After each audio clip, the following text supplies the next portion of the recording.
আসসালামু আলাইকুম। কেমন আছেন আপনারা? আশা করছি সবাই ভালো আছেন।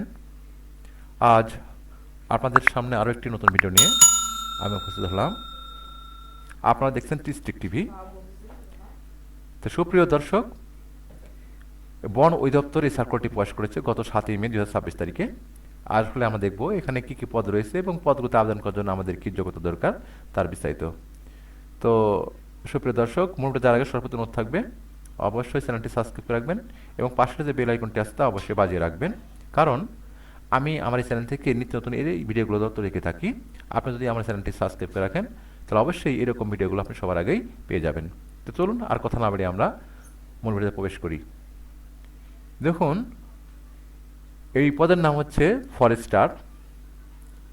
এখানে পদ সংখ্যা হচ্ছে 382টি। আপনার গ্রেড 15তম গ্রেড, 9,060 টাকা শুরু করে 23,490 টাকা বেতন গ্রেড। শিক্ষাগত যোগ্যতার কথা বলা হচ্ছে কোনো স্বীকৃত বোর্ড হতে ডিপ্লোমা ইন ফরেস্ট্রি। উচ্চতা 163 সেন্টিমিটার ও বুকের মাপ 76 সেন্টিমিটার। আরও কী কী শর্তাবলী রয়েছে আমি সেগুলো আলোচনা করছি। দেখুন, বিজ্ঞপ্তি জারির তারিখে সকল আবেদনকারীর সর্বনিম্ন বয়স 18 থেকে 32 বছরের মধ্যে হতে হবে। কোনো সরকারি বা আধা সরকারি সংস্থায় কর্মরত প্রার্থীগণকে যথাযথ কর্তৃপক্ষের মাধ্যমে আবেদন করতে হবে। বন অধিদপ্তরের কর্মচারী নিয়োগ বিধিমালা 2019 এর তফসিল 2 অনুযায়ী লিখিত ও মৌখিক পরীক্ষা অংশগ্রহণ করতে হবে। মৌখিক পরীক্ষার সময় উচ্চতা ও বুকের মাপ গ্রহণ করা হবে।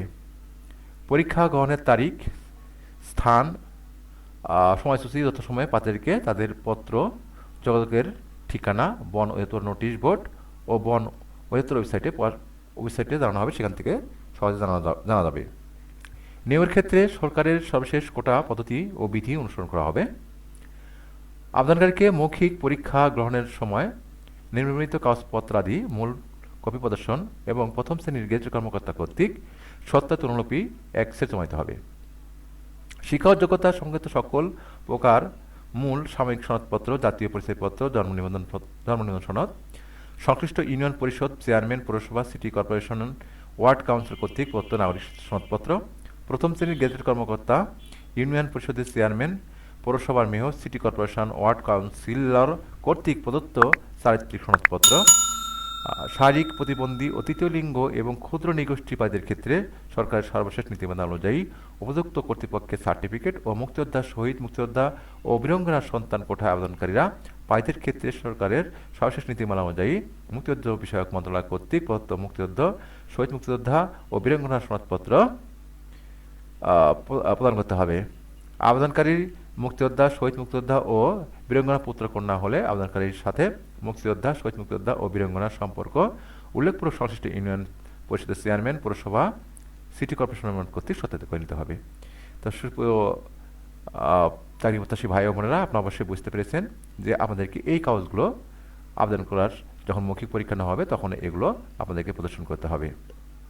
মূলত এখানে বলা হচ্ছে যে আপনার যে মূল কপি রয়েছে সার্টিফিকেট সেটা, তারপর জন্ম নিবন্ধন নম্বর সনদ, তারপর আপনার নাগরিকত্ব সনদ, চারিত্রিক সনদ এবং যদি মুক্তিযোদ্ধা কোটা অন্য কোটা হয়ে থাকে তাহলে ওই কোটার কপি আপনাদেরকে প্রদর্শন করতে হবে। কর্তৃপক্ষ প্রয়োজনে যে কোনো শর্ত সংশোধন, তারপরে আপনার সংশোধন এবং পরিবর্তন করার ক্ষমতা সরবরাহ করেন। কর্তৃপক্ষ অনিবার্য কারণবশত এই নিয়োগপত্র বাতিল করতেও পারে। তারপর বলছে সংশ্লিষ্ট পদের সংখ্যা হ্রাস বা বৃদ্ধি হতে পারে। নিয়োগের বিষয়ে কর্তৃপক্ষের সিদ্ধান্ত চূড়ান্ত সিদ্ধান্ত বলে গণিত হবে। এখন আমরা দেখব যে আসলে কীভাবে আপনি আবেদনটি করবেন। আবেদনপত্র বন অধিদপ্তরের ওয়েবসাইট www.bforest.gov.bd হতে ডাউনলোড করে ব্যবহার করা যাবে। এখান থেকে আপনাদেরকে আবেদন পত্রের যে ফর্ম আছে সেটি করতে হবে, ডাউনলোড করতে হবে।